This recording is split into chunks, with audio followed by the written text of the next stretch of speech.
Kaixo lagunak, gaur antzarra jolasera jolastuko dugu.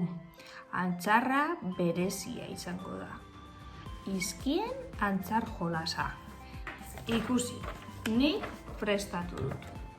Nirea. Mina gordezen nuenez.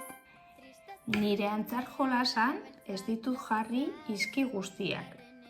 Guk ezagutzen ditugu onak eta gure egunerokotasunean dauden izkiak. Adibidez, V bikoitza ez dut jarri, Y-koa ez da, baina zuek nahi dezuena egin dezakezue.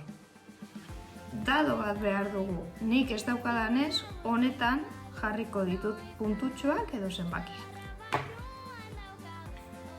Bueno, tableroa daukagu eta dadoa ere. Orain falta zaiguna da orri bat edo arbeltxo txiki bat.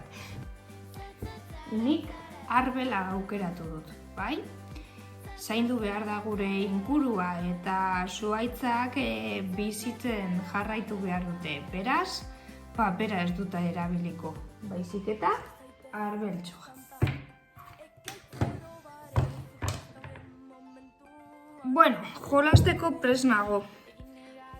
Lehenengo gauza egin behar duguna, dadoa bota.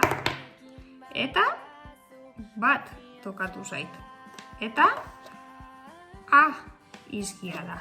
Orduan, arekin bururatzen zaidan gauza bat nire arbelean idatziko dut. Adibidez, Ainoa.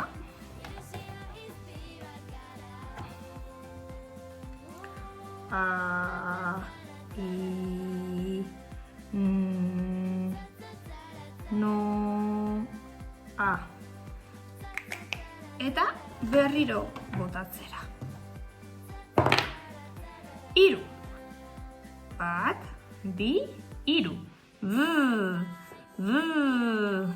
Danielarena, nire arbeltxoan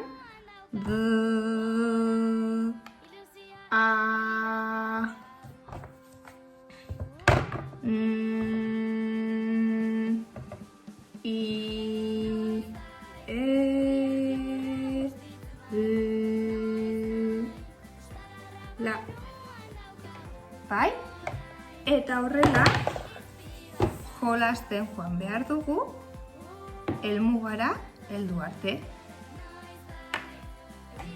Espero dut asko gustatu izana.